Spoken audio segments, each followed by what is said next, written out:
சோனா குருவிக்கு ஒரு பையனும் ஒரு பெண் குழந்தையும் இருந்தாங்க. அவங்க பிறந்து சுமார் ஒரு வாரம் தான் இருக்கும். சோனா குருவி அவங்க மேல ரொம்ப அன்பா இருந்துச்சு.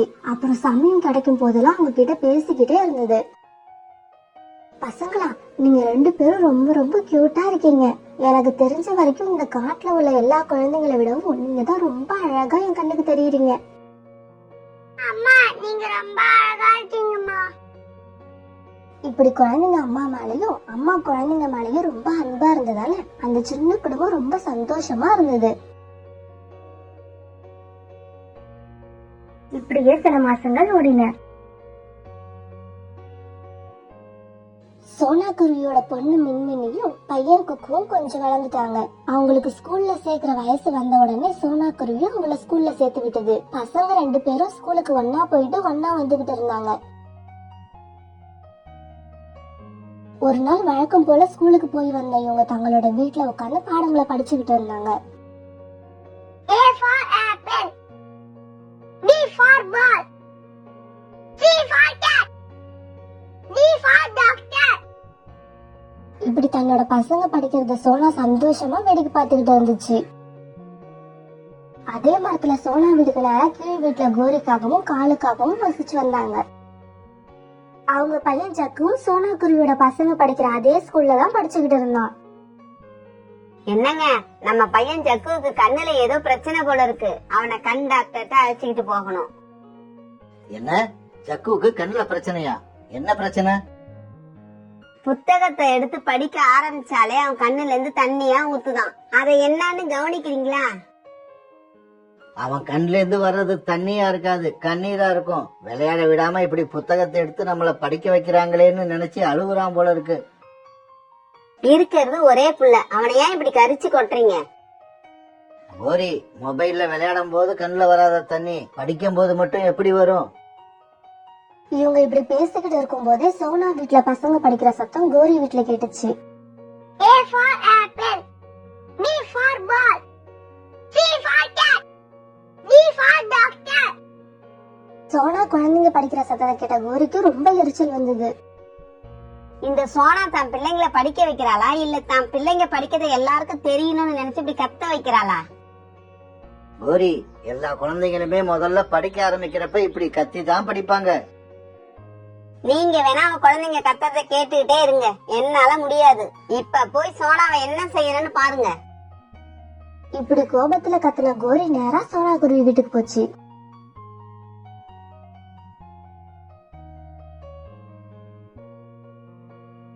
என்ன சோனா, உன் பசங்க பாடம் படிக்கிறாங்களா இல்ல சத்தம் போட்டு ஊரை கூட்டுறாங்களா? ஒரே தலைவலி, ஒரு நிமிஷம் கூட நிம்மதியா இருக்க முடியல.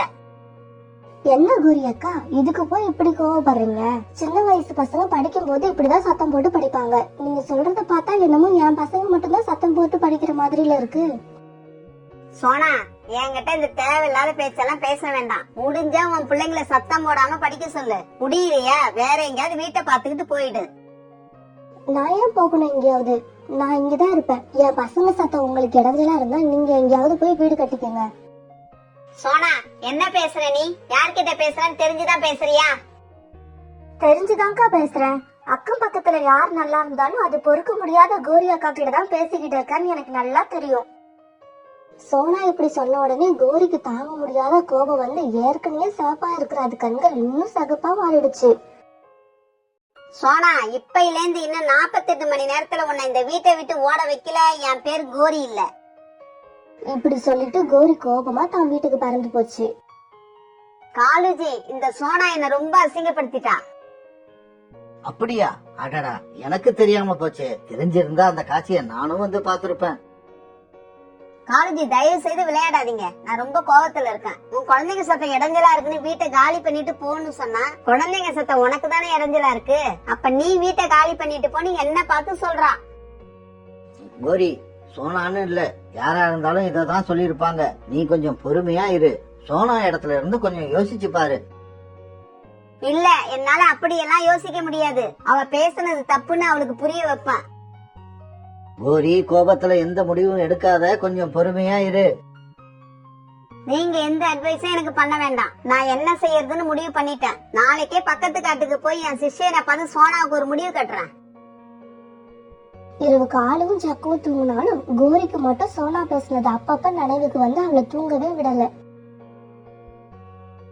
மறுநாள் பொழுது விழுந்துச்சு.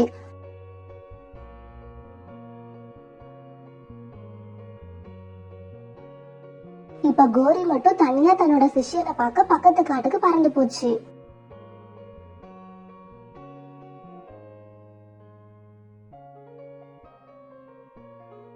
இப்படி பறந்து கோரிக்காக அங்க போய் சேர்ந்தப்ப கோரியோட சிஷ்ய தன்னோட அடியாட்களோட உட்கார்ந்துருந்தான்.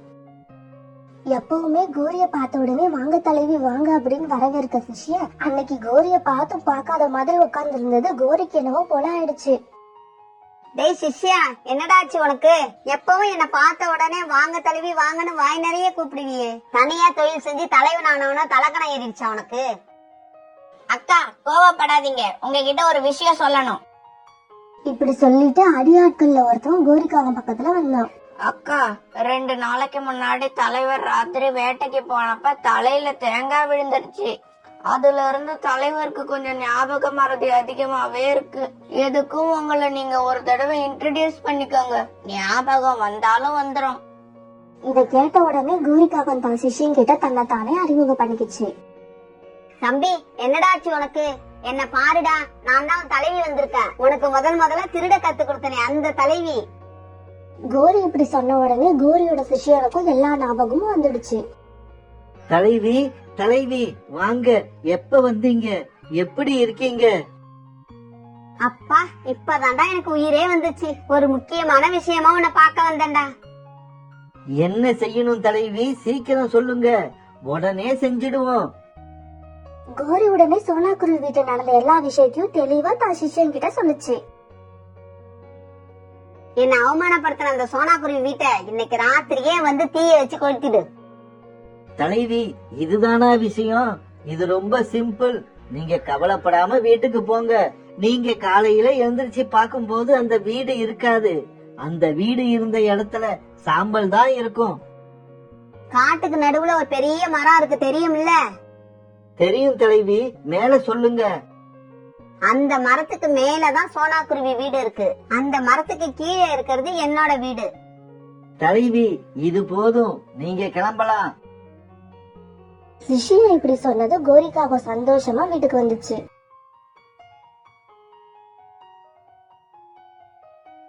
வீட்டுக்கு வந்த கோரியோட முகமும் ரொம்ப சந்தோஷமா இருந்துச்சு.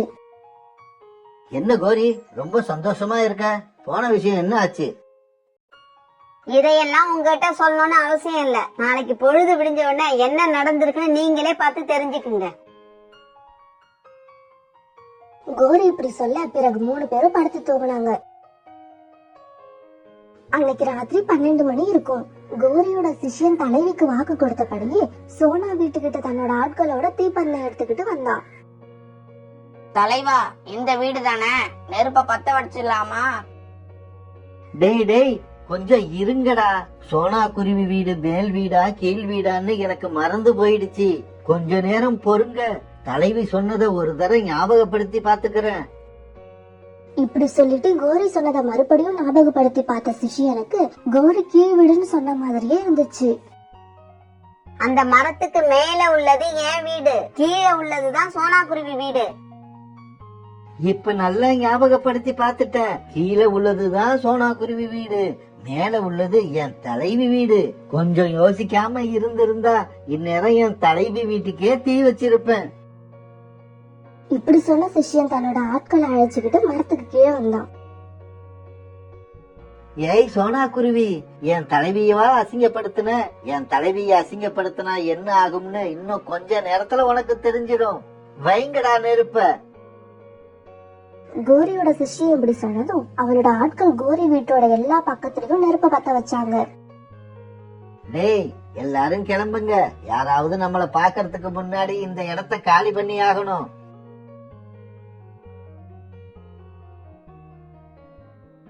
இப்படி சொன்ன சிஷ்யன் தன்னோட ஆட்களை அழைச்சுக்கிட்டு பறந்து போனான். தன்னோட வீடு எரியறது தெரியாம உள்ள தூங்கிட்டு இருந்த கோரி சோனா வீடு பத்தி எரியற மாதிரி கனவு கண்டுகிட்டு இருந்துச்சு. கனவுல சோனா எரியற வீட்டுக்குள்ள மாட்டிக்கிட்டு கத்திக்கிட்டு இருந்துச்சு. ஐயோ, என் வீடு எரியுது, என்னை யாராவது காப்பாத்துங்க, என்னை யாராவது காப்பாத்துங்க, ஐயோ என் வீடு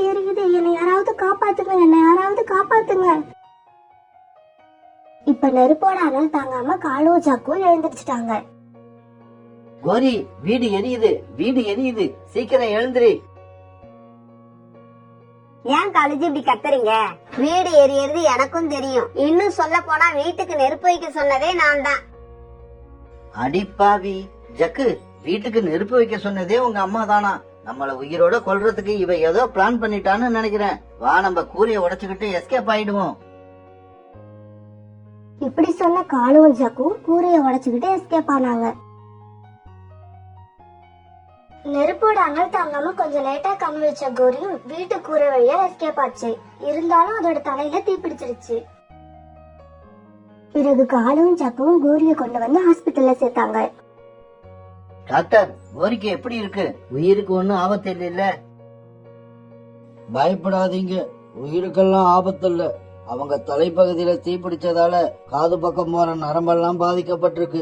இனி எந்த சத்தத்தையும் அவங்களால கேட்க முடியாது. அவங்க காது கேட்கும் திறனை இழந்துருச்சு.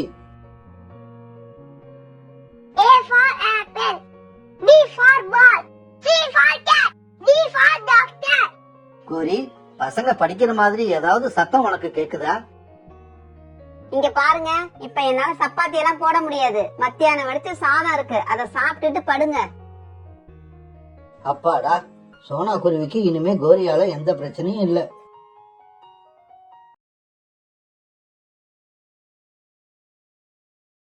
காலுக்காக நகரத்துல ஒரு டீ கடையில மாஸ்டரா வேலை பார்த்துக்கிட்டு இருந்தது. காலையில வேலைக்கு போயிட்டு மாலையில வீடு திரும்புறது வழக்கம். அன்னைக்கு அப்படிதான் காலுக்காக திரும்பிக்கிட்டு இருந்துச்சு. ஆனா காலுவோட முகம் தான் ரொம்ப சோகமா இருந்தது. என்னங்க, உங்க ஓனர் கிட்ட சம்பளத்தை ஏத்தி கேட்க போறேன்னு சொன்னீங்களே, கேட்டீங்களா? அதுக்கு அவர் என்ன சொன்னாரு? சம்பளத்தை எல்லாம் ஏத்த முடியாது. இஷ்டம் இருந்தா வேலை பாரு, இல்லன்னா வேலையை விட்டு போன்னு சொல்லிட்டாரு. அப்படியா சொன்னாரு? அதுக்கு நீங்க என்ன சொன்னீங்க? நீ ஆச்சு உன் வேலையாச்சு அப்படின்னு சொல்லிட்டு நீங்க வர வேண்டியதானே? இருக்கிற இந்த வேலையை விட்டுட்டா நம்ம வருமானத்துக்கு வேற என்ன பண்ண முடியும்? அதனால ஒன்னும் பேசாம வந்துட்டேன். இன்னும் எவ்வளவு நாள் தான் இப்படி அடிமை வேலை பாத்துக்கிட்டே இருக்கிறது? நான் சொந்தமா டீ கடை போடலாம்னு முடிவு பண்ணிட்டேன். நாமே டீ கடை ஆரம்பிக்கலாம்னு சொல்றியா? இதுவும் நல்ல யோசனையா தான் இருக்கு. நாளைக்கே டீ கடையை ஓபன் பண்றோம். நீங்க கடையில இருந்து வியாபாரத்தை பாருங்க. நான் கேன்ல டீ எடுத்துட்டு போய் வீடு வீடா குடுத்துட்டு வரேன். மறுநாள் காலு கோரியோட டீ கடை ஜாம் ஜாம்னு ரெடி ஆயிடுச்சு. டீ டீ சூடான டீ டீ டீ டீ சூடான டீ டீ. இவங்க டீ கடையை பார்த்த புறா நேரா அங்க வருது. என்ன காலு, புதுசா டீ கடை ஆரம்பிச்சிட்டீங்களா? இப்ப வேலைக்கு போறது இல்லையா? எத்தனை நாளைக்கு தான் நாங்களும் தொழிலாளியாவே இருப்போம்? இன்னைக்கு முதலாளி ஆயிட்டோம். ரொம்ப சந்தோஷம். ஒரு டீ கொடுங்க, குடிச்சு பாப்போம். ஆஹா, டீ பிரமாதமா இருக்கு. குவாலிட்டியை இப்படியே மெயின்டைன் பண்ணுங்க. இப்படியே கொஞ்ச நாள் போச்சு. இப்ப கோரியோட டீ கடையில நல்ல வியாபாரம் ஆச்சு. எனக்கு ஒரு டீ. எனக்கும். எனக்கு முதல்ல கொடுங்க, நான் தான் சீக்கிரம் வந்தேன்.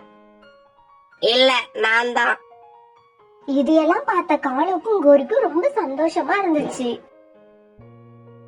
கோரியும் காலுவும் ஒரு நாள் வீட்டுல உட்கார்ந்து டீ கடையோட கணக்க பாத்துக்கிட்டு இருந்தாங்க. கோரி, இந்தா, இன்னைக்கு நமக்கு எல்லா செலவும் போக லாபம் மட்டும் 300 ரூபாய். காலேஜ் என்ன இது? வெறும் 300 ரூபாய் தான் லாபமா? இதுக்கா இவ்வளவு தூரம் கஷ்டப்படுறோம்? ஆமா கோரி, கஷ்டப்பட்டாதான் பலன் கிடைக்கும். இப்படியே கஷ்டப்பட்டுக்கிட்டு இருந்தோம்னா ஒரு நாள் நல்ல நிலைமைக்கு வந்துருவோம். இப்படி சொன்ன காலு மறுநாளைக்கு தேவையான பொருட்களை வாங்க மார்க்கெட்டுக்கு பறந்து போச்சு. லாபம் குறைச்சலா இருக்குன்னு நினைச்ச கோரியோட மூளை வழக்கம் போல குறுக்கு வழியில போக ஆரம்பிச்சது. நமக்கு வர லாபத்தை விட இந்த பாலும் டீ தூளும் வாங்குற செலவு அதிகமா ஆகுது. நாளையில இருந்து அந்த செலவை குறைச்சா லாபம் தன்னால அதிகமாகும். அன்னைக்கு ராத்திரி தூங்கும் போது கூட கோரி இத பத்தி நினைச்சுக்கிட்டு இருந்துச்சு. மறுநாள் பொழுது விழுந்துச்சு. வழக்கமா பால் கொடுக்கற பறவை அன்னைக்கு கோரி வீட்டுக்கு பால் கொடுக்க வந்துச்சு. அந்த பறவை எப்போதும் போல 10 லிட்டர் பாலை எடுத்து வச்சுச்சு. பால்காரரே, இன்னைக்கு 5 லிட்டர் பால் போதும். அந்த பறவை 5 லிட்டர் பால் வச்சுட்டு போக டீ தூள் கொண்டு வர பறவை வந்தது. டீ தூள்காரரே, இன்னைக்கு டீ தூளே வேண்டாம். இனிமேல் ஒரு நாள் விட்டு ஒரு நாள் எடுத்துட்டு வாங்க, அதுவே போதும். டீ தூள் விக்கிற விலையில தினமும் புதுசா டீ தூள் வாங்கினா லாபம் எப்படி வரும்? நேத்து டீ போட்ட டீ தூளையே இன்னைக்கு யூஸ் பண்ணிக்க வேண்டியதுதான். இப்படி சொன்ன கோரி 5 லிட்டர் பால்ல 5 லிட்டர் தண்ணிய ஊத்துச்சு. பிறகு நேத்து உபயோகப்படுத்தின டீ தூளையே இன்னைக்கும் உபயோகப்படுத்தி டீயை தயார் செஞ்சது. இப்படி சொன்ன கோரி கெட்டில்ல டீயை எடுத்துக்கிட்டு வீடு வீடா போச்சு. டீ டீ சூடான டீ டீ டீ டீ சூடான டீ டீ. இப்படி போன கோரிக்காக முதல்ல புறாவுக்கு டீ கொடுத்தது, பிறகு கிளிக்கு கொடுத்தது. இப்ப சோனா குருவி வீட்டுக்கு போச்சு. இப்படி எல்லாருக்கும் டீ வியாபாரம் பண்ண கோரி கடைசியில கடைக்கு போச்சு. காலேஜி, கடையில வியாபாரம் எப்படி? கோரி, வழக்கம் போல எல்லா பாலும் காலி ஆயிடுச்சு. வீட்டுக்கு போன காலவும் கோரியும் இன்னைக்கு லாபம் எவ்வளவுன்னு கணக்கு பார்க்க அன்னைக்கு 1000 ரூபாய் லாபம் இருந்தது. கோரி, எப்படி இது? இன்னைக்கு லாபம் மட்டும் 1000 ரூபாய் வருது. இந்த லாபம் அதுவா வரல, இந்த கோரி வர வச்சா. இதெல்லாம் கோரியோட மூளை செஞ்ச வேலை. இப்படி சொன்ன கோரி பால்ல தண்ணி ஊத்துனது, பழைய டீ தூளையே உபயோகிச்சது எல்லாத்தையும் காளிகிட்ட சொல்லுச்சு. கோரி, இப்படி செஞ்சா நம்ம டீயோட டேஸ்ட் மாறிடாதா? டீ நல்லா இல்லாம போய் ஒருவேளை நம்ம கிட்ட யாருமே டீ குடிக்கலன்னா? மிஸ்டர் காலேஜி, டீ குடிக்கிற பழக்கமே இல்லாத பறவைங்களுக்கு டீ குடிக்கிற பழக்கத்தை ஏற்படுத்திட்டோம். இனிமே நாம எப்படி டீ போட்டாலும் அவங்க குடிச்சுதான் ஆகணும். ஏன்னா இந்த காட்டுல வேற டீ கடையே கிடையாது. காலேஜி, நேத்து வரைக்கும் டீ கடையில மாஸ்டரா இருந்த உங்களை இன்னைக்கு கோரி முதலாளியாக்கி தினமும் 1000 ரூபாய் சம்பாதிக்க வச்சிருக்கா. இன்னும் கொஞ்ச நாள் பொறுத்துக்குங்க, நான் உங்களை எங்க போய் நிறுத்துறேன்னு மட்டும் பாருங்க. இப்படி சொன்ன கோரி அடுத்தடுத்த நாட்கள்ல பால்ல தண்ணிய இன்னும் அதிகமா கலக்க ஆரம்பிச்சது. இப்படியே சில மாசங்கள் நகர்ந்துச்சு. ஒரு நாள் வழக்கம் போல கோரி எல்லாருக்கும் டீ கொண்டு போய் கொடுத்தது. கோரி, வர வர உங்க டீ சுத்தமா சரியில்லை, வாயில வைக்க முடியல. என்னது? டீய வாயில வைக்க முடியலையா? டீய குடிக்கிறதுக்கு முன்னாடி வாயை கொப்பளிச்சிட்டு அப்புறம் டீய குடி. இப்படி சொல்லிட்டு கோரி பறந்து போச்சு. என்ன இந்த கோரி இவ்வளவு திமிரா பேசிட்டு போகுது? இப்படி நினைச்ச புறா வீட்ல இருந்து கிளம்பி சோனா குருவி வீட்டுக்கு போச்சு. புறா சோனா குருவி வீட்டுக்கு போன சமயம் கோரியும் அங்க டீ கொடுத்துக்கிட்டு இருந்தது. கோரி அக்கா, என் குழந்தைக்காக நான் நேத்து உங்களை பால் எடுத்துட்டு வர சொன்னேன். ஆனா என் குழந்தை அந்த பாலை குடிக்கவே இல்ல. அதனால கொஞ்சம் பாலை எடுத்து நான் குடிச்சு பார்த்தேன். பால் ரொம்ப தண்ணியா இருக்கு. இப்படி இருந்தா குழந்தைங்க எப்படி பாலை குடிக்கும்? என்னது? பால் தண்ணியா இருந்துச்சா? ஒருவேளை மாடு நிறைய தண்ணி குடிச்சிருக்கோம்னு நினைக்கிறேன். கோரி அக்கா, நான் சீரியஸா பேசிக்கிட்டு இருக்கேன். நீங்க என்னடானா ஜோக் அடிக்கிறீங்க? சோனா, நானும் சீரியஸா பேசவா? இஷ்டம் இருந்தா வாங்குங்க, இல்லன்னா போய்கிட்டே இருங்க. இப்படி சொல்லிட்டு கோரிக்காவ அங்க இருந்து பறந்து போச்சு. சோனா, பாத்தியா கோரி எவ்வளவு திமிரா பேசிட்டு போகுது? அது திமிர அடக்கணும். புறாண்ணா, கோரி கிட்ட இப்ப நிறைய பணம் சேர்ந்துருச்சு. அதனாலதான் திமிர் வந்திருக்கு. நீங்க கொஞ்சம் ஒத்துழைச்சா ஒரே மாசத்துல அந்த திமிரை அடக்கிடலாம். அப்படியா? நான் என்ன செய்யணும் சொல்லு. சோனா உடனே புறா காதுல போய் ஏதோ சொல்லுச்சு. இதுக்கு நான் முழு மனசோட சம்மதிக்கிறேன். மறுநாளே சோனாவும் புறாவும் சேர்ந்து ஒரு டீ கடை ஆரம்பிச்சாங்க. டீ டீ சூடான டீ டீ டீ டீ சூடான டீ டீ. சோனா டீ கடைய பாத்துக்க புறா டீயை எடுத்துக்கிட்டு போய் வீடு வீடா கொடுக்க ஆரம்பிச்சது. வழக்கமா டீ குடிக்க காலுக்காவும் கடைக்கு வர பறவைங்க எல்லாம் சோனாவும் புறாவும் போட்டிருக்க கடைய பார்த்துட்டு அவங்க கிட்ட வந்தாங்க. ஒரு கழுகும் அப்படிதான் முதல்ல காலுவோட கடைக்கு வந்துட்டு சோனாவோட கடைய பார்த்துட்டு அங்க வந்துச்சு. என்ன சோனா, கடை எப்ப ஆரம்பிச்ச? அப்புறம் உன் கடை டீ காலு கடை டீ மாதிரி கேவலமா இருக்குமா இல்ல நல்லா இருக்குமா? கழுகு அங்கிள், ஒரு தடவை நம்ம கடை டீயை குடிச்சு பாத்தீங்கன்னா அதுக்கப்புறம் தினமும் நம்ம கடைக்கு தான் வருவீங்க. சரி, அதையும் பாப்போம். எனக்கு ஒரு டீ கொடு. சோனா கழுகுக்கு ஒரு டீ கொடுத்தது. அத குடிச்ச கழுகு, அடடா, ரொம்ப நாளைக்கு அப்புறம் ஒரு நல்ல டீ குடிச்ச திருப்தி இருக்கு. இனிமே டீ குடிக்கணும்னா உன் கடைக்கு தான் வருவேன். இப்ப எல்லா பறவைங்களுமே சோனாவும் புறாவும் திறந்திருக்க கடையில டீ குடிக்க ஆரம்பிச்சாங்க. பக்கத்து காட்டுல இருந்தெல்லாம் டீ குடிக்க சோனா கடைக்கு வந்தாங்க. காலு கடைக்கு யாருமே இப்பெல்லாம் டீ குடிக்க வரதே இல்ல. கோரி எடுத்துக்கிட்டு போற டீயையும் யாரும் குடிக்கிறது இல்ல. கோரி, டீ வேண்டாம், டீ வேண்டாம், நாங்க இப்பதான் சோனா கிட்ட குடிச்சோம். இப்படியே சில நாட்கள் நகர்ந்துச்சு. இப்ப எல்லாம் சோனாவும் புறாவும் டீ கடையில வடையும் போட ஆரம்பிச்சாங்க. இதனால வியாபாரம் இன்னும் அதிகமாச்சு. கடையில சுத்தமா வியாபாரம் இல்லாதால காலும் கோரியும் குடும்பத்தை நடத்தவே ரொம்ப கஷ்டப்பட்டாங்க. என்னங்க, குடும்பத்தை நடத்துறது ரொம்ப கஷ்டமா இருக்கு. இப்ப என்னங்க பண்றது? முன்னாடி வேலை பார்த்த கடையில போய் வேலை கேட்க வேண்டியதுதான். இப்படி சொல்லி பழைய கடைக்கு வேலை கேட்க போன காலும் அங்கேயும் வேலை கிடைக்காம திரும்பிடுச்சு. காலுஜி, இந்த நிலைமைக்கெல்லாம் என்னோட பேராசை தான் காரணம். என்ன மன்னிச்சிடுங்க. நீ என்கிட்ட மன்னிப்பு கேட்கறதெல்லாம் இப்ப முக்கியம் இல்ல. நமக்கு இப்ப குடும்பத்தை நடத்த வேலை வேணும். வா, சோனா கடையிலயாவது போய் வேலை கேட்டு பாப்போம். காலண்ணா, கோரி அக்கா, நீங்க சொல்றது கேட்க கஷ்டமா தான் இருக்கு. உங்களை இந்த கடையில நாங்க பார்ட்னராவே சேர்த்துக்கிறோம். ஆனா அதுக்கு முன்னாடி 2 ரூபாய்க்கு கூட மதிப்பில்லாத டீய 10 ரூபாய்க்கு வித்து அநியாயமா லாபம் சம்பாரிச்சீங்கல்ல, அது தவறுன்னு நீங்க நல்லா உணரணும். அதுக்காக ஒரு மாசம் நம்ம கடையில டீ கிளாஸ் சுத்தம் பண்றது, டீ கிளாஸ் எடுத்துக்கிட்டு வர்றது, இந்த மாதிரி வேலைய பாருங்க. ஒரு மாசம் முடிஞ்சதும் நீங்களும் நம்ம கடையில ஒரு பார்ட்னர் ஆயிடுவீங்க. இப்ப காலும் குரு சோனா சொன்ன வேலைய பாத்துக்கிட்டு இருந்தாங்க.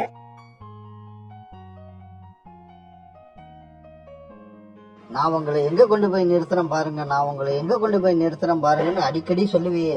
கடைசியா டீ கிளாஸ் தூக்குற வேலையில கொண்டாந்து நிறுத்திட்டியடி.